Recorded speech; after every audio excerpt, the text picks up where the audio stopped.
বন্ধুদের স্বাগত জানাই আমাদের সৌভাগ্যের দিশারি চ্যানেলে। আজ আমাদের সাথে উপস্থিত আছেন বাকসিদ্ধ মাতৃসাধক শ্রী রাজদীপ শাস্ত্রী।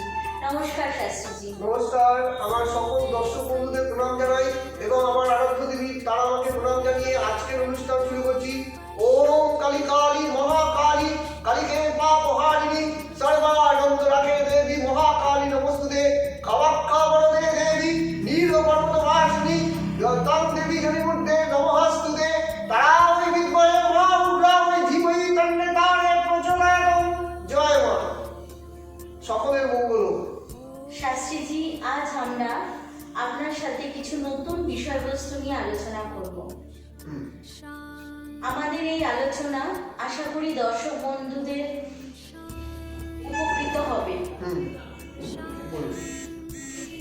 আমার প্রথম প্রশ্ন সেটি হলো আগামী 2024 কোন কোন রাশির জন্য শুভ ফল নিয়ে আসবে? নমস্কার, এই যে আজকের এই বিষয়টা নিয়ে আলোচনা করছেন বলেছেন 2024 সালে কোন কোন রাশির ক্ষেত্রে শুভ বার্তা নিয়ে আসছে। আমরা যদি ন্যাচারাল জোডিয়াক সাইন দেখি, ন্যাচারাল জোডিয়াক রাশি চক্রটা যদি দেখি, জোডিয়াক সাইন হচ্ছে রাশি চক্র মেষ, বৃষ, মিথুন, কর্কট, সিংহ, কন্যা, তুলা, বৃশ্চিক, ধনু, মকর, কুম্ভ, মীন, এই যে 12টি রাশি রয়েছে এবং তার মধ্যে রয়েছে 27টি নক্ষত্র। এই যে 27টি নক্ষত্র এবং 12টি রাশির মধ্যে এবছরের অবস্থানগুলো আমি আপনাদের একটু বলে দিই। এবছরে যে গ্রহ অবস্থান সামনে শুরু হচ্ছে 2024 সাল জুড়ে, যেটা থাকছে মোটামুটি কোনো সময় গ্রহটা বক্রি হয়, কোনো সময় আউট অফ বাউন্ড হয়ে যায়। এগুলো নিয়ে আমি পরবর্তী ভিডিওতে আপনাদের বলবো। আপনারা অবশ্যই চ্যানেল সাবস্ক্রাইব করে রাখবেন যাতে আগামী দিনে জানতে পারেন।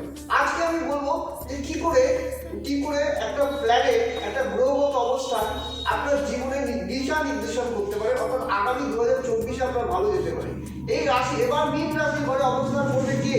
মীন রাশির ঘরে অবস্থান করবে দেবগুরু বৃহস্পতি রয়েছে মেষ রাশির ঘরে এবং সে কিন্তু বৃষে গমন করবে এবং মীন রাশির ঘরে কিন্তু রাহু এবং কন্যা রাশির ঘরে কেতু মহারাজের অবস্থান।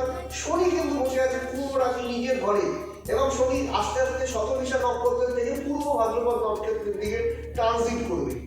এই যে শনি যে পূর্ব ভাদ্রপদ নক্ষত্রের দিকে ট্রানজিট করবে, গোচরের যে অবস্থান, এই গোচর অবস্থানের পরিপ্রেক্ষিতে দেখা যায় মেষ রাশির ক্ষেত্রে কিন্তু বিবাহের শুভযোগ তৈরি হচ্ছে, বৃষ রাশির ক্ষেত্রে কিন্তু শুভযোগ তৈরি হচ্ছে এবং সিংহ রাশির কিন্তু 2-2.5 বছর সিংহ রাশির লোক যারা দেখছেন তারা আমার জানেন, আমার দর্শক বন্ধু প্রচুর লোক আমায় ফোন করে। সিংহ রাশির লোকেরা বিগত 2 বছর থেকে ভীষণ অশান্তিতে ভোগ করছে। আমার প্রচুর ফোন আছে। আমি কিন্তু অনলাইনে প্রচুর লোকের হাত দেখেছি এবং আমি একটা ন্যাশনাল একটা অ্যাস্ট্রোলগ বলে একটা জায়গা রয়েছে, সেখানেও কিন্তু আমি আছি। কিন্তু আমি যে এত ঝড়স্প দেখে আমি বুঝেছি যে এই যে সিংহ রাশির উপরে যে রাহুর প্রভাব ছিল সেটা কিন্তু সিংহ রাশির লোকরা কাটিয়ে বেরিয়ে যাচ্ছে। তার মানে কি, সিংহ রাশির লোকেরা কিন্তু 2024 কিন্তু ভালো যাবে, শুভ বিবাহ হবে, নতুন যাদের চাকরি আটকে আছে, প্রমোশন আটকে আছে সেগুলো কিন্তু হবে, যাদের বাড়ি হতে আটকে ছিল কোনো কারণে সেই জমিতে বিবাদ হয়ে আছে সেগুলো কিন্তু মিটে যাবে। সিংহ রাশির লোকেরা ভীষণ শুভ ফল পাবে।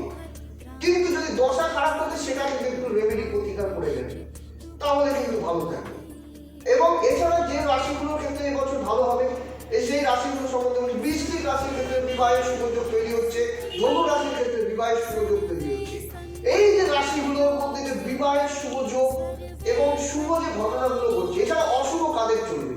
মকর রাশির ক্ষেত্রে অশুভ ইন্ডিকেট, মকর রাশির লোকেদের অ্যাক্সিডেন্ট, চুরি ডাকাতি হয়ে যাওয়া, আঘাতপ্রাপ্ত হওয়া এবং গুরুজন হানি ঘটা, এগুলো কিন্তু মকর রাশির লোকেরা, কুম্ভ রাশির লোকেরা কিন্তু দেখছে। কুম্ভ রাশির লোকেরা ভুক্তভোগী হচ্ছে। মকর কুম্ভ রাশির লোকেদের কিন্তু সমস্যা আর সমস্যা। এছাড়া মীন রাশি কিন্তু সাড়ে সাথে এবং মেষ রাশির ভালো মন্দের মধ্যে যে মেষ রাশি কিছুটা ভালো, পরে কিন্তু খারাপের দিকে যাবে এবং মিথুন রাশির বছরের প্রথম শুরুটা কিন্তু খুব ভালো এবং শেষের দিকটা কিন্তু একটু করে অস্টারেন্স তৈরি হবে। তবে আমি একটা কথা সবসময় বলি দর্শক বন্ধুদের, ইন্ডিভিজুয়াল হরোস্কোপ শুড বি জাজ। প্রত্যেকটা হরোস্কোপকে কিন্তু আলাদা ভাবে জাজ করতে হবে, জেনে নিতে হবে। অভিজ্ঞ জ্ঞানী অ্যাস্ট্রোলজার আপনাকে জানিয়ে দিতে পারে যে আপনার আগামী দিনে কি হতে পারে। ধন্যবাদ শাস্ত্রীজি। আচ্ছা, আমার দ্বিতীয় প্রশ্ন, আমাদের বেশিরভাগ দর্শক বন্ধুদেরই আতঙ্কের বিষয় হচ্ছে শনির সাড়ে সাথী। হ্যাঁ, এই শনির সাড়ে সাথী নিয়ে আপনি যদি কিছু একটু বলেন। অবশ্যই এই বিষয় নিয়ে আমি দর্শক বন্ধুদের সামনে এর আগেও অনেকবার সাড়ে সাথে নিয়ে বলেছি, এবারও আমি আপনার প্রসঙ্গ টেনে আমি সাড়ে সাথে নিয়ে বলছি। শনি এক এক রাশিতে 2.5 বছর করে অবস্থান করে, অর্থাৎ শনি হচ্ছে রাশিচক্র প্রদক্ষিণ করার সময় প্রত্যেক রাশিতে 2.5 বছর করে অবস্থান করে। এখন শনি বসে আছে মকর রাশির ঘরে, মকর রাশি ছেড়ে কুম্ভ রাশিতে গমন করেছে। মকর, কুম্ভ এবং মীন, এই যে 3টে রাশি কিন্তু বর্তমানে শনির সাড়ে সাথীর একটা প্রভাব চলছে। এছাড়া শনির অষ্টম দৃষ্টি দিয়ে দেখছে হচ্ছে কর্কট রাশি এবং বৃশ্চিক রাশি, এদের কিন্তু ধাইয়া চলছে।